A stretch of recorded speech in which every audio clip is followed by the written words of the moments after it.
Good morning, dear students. Today we are all going to start a new chapter from the book Beehive, the second one, that is, The Sound of Music. This chapter has two different parts, stories about two different people.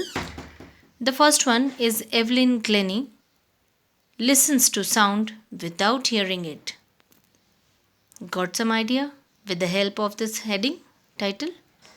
Yes, exactly. The girl, Evelyn Glennie, was a hearing disabled girl. She was from Scottish farm and she could not hear. So let us start reading about her. God may have taken her hearing, but He has given her back something extraordinary. What we hear, she feels far more deeply than any of us. That is why she expresses music so beautifully.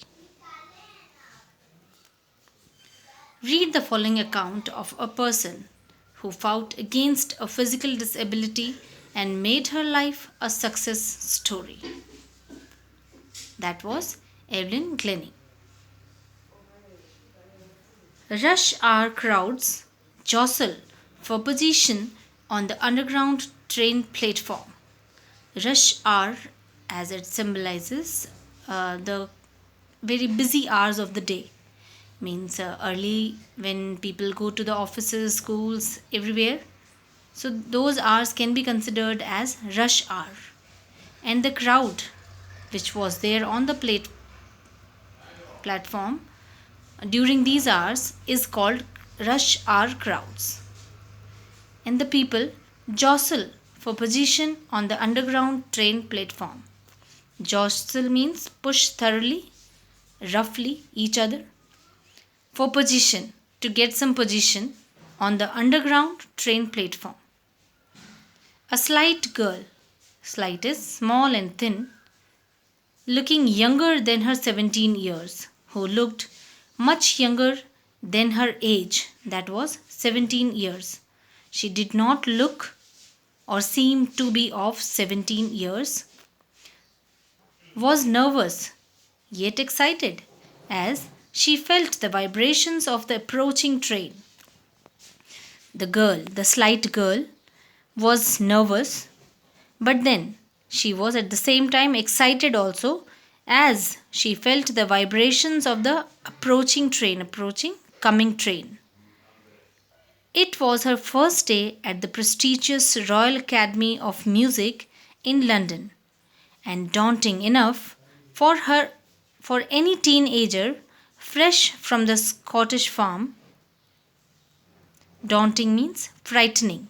It was frightening enough for her as it was her first day at the prestigious Royal Academy of Music in London.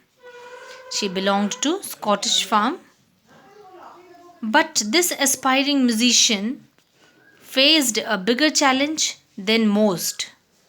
She was profoundly deaf.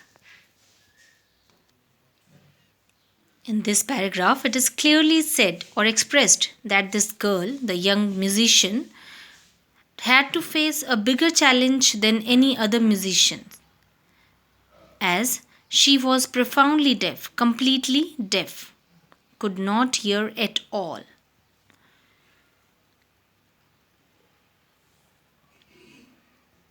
Evelyn Glennie's loss of hearing had been gradual. It wasn't by birth, it had been gradual loss. Means after birth, slowly it was there. Something had happened which made her deaf. Her mother remembers noticing something was wrong when the 8-year-old Evelyn was waiting to play the piano. They called her name and she didn't move. I suddenly realized she hadn't heard, says Isabel Glennie, her mother.